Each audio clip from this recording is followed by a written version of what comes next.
Cuba has once again pointed a finger at the U.S. over the prolonged delays in clarifying the fate of two doctors kidnapped in Madera in 2019 and suspected to have been in an area bombed by the U.S. African Command, AFRICOM, last year.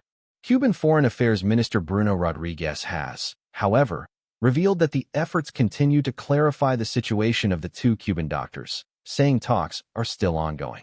In a post on his official X page, Rodriguez noted that the country was marking 6 years since the two doctors were abducted and that their whereabouts were still a priority for the Cuban government. 6 years ago, Cuban doctors Assel and Landy were kidnapped in Kenya while on an internationalist mission. Efforts to clarify the situation continue, with the ongoing attention and commitment of the highest level of the party and the government of Cuba, he wrote. The post failed to expound on exactly which measures were being put in place to ensure that the two, Assel Herrera Correa and Landy Rodriguez Hernandez, would return home and whether or not they were alive. This comes even as the Caribbean nation continues to blame the United States of America for failing to provide the necessary information a year after the U.S. African Command, AFRICOM, attacked an al-Shabaab camp where the two were suspected to be held. A report from the official media outlet Prensa Latina elaborated that after an airstrike by AFRICOM on February 15, 2024, news broke that the two doctors had been killed.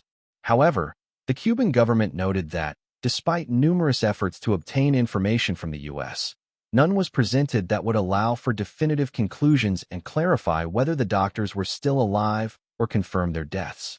Given the nature of the conflict in Somalia and the impossibility of obtaining confirmation, in recent weeks the Cuban government has repeatedly requested, through direct communications and diplomatic notes, precise information from the United States government regarding the events that occurred, the Foreign Ministry said in a statement.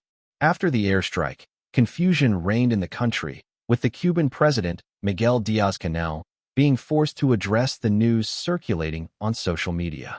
I express all my solidarity and affection to the families of our doctors Assel and Landy in these moments of uncertainty and increased pain, in the face of the tragic news not yet confirmed, in whose clarification we are working hard with international authorities, the president stated. He promised to ensure that the country does not forget the two and that efforts to recover the two who were kidnapped on their way to Madera Hospital in the presence of armed escorts would remain a priority. 6 years later, the Cuban government still blames the U.S. for not providing detailed information on whether the doctors were found alive. With a new administration in Washington, this issue may once again take a back seat as President Donald Trump advocates for his America First agenda.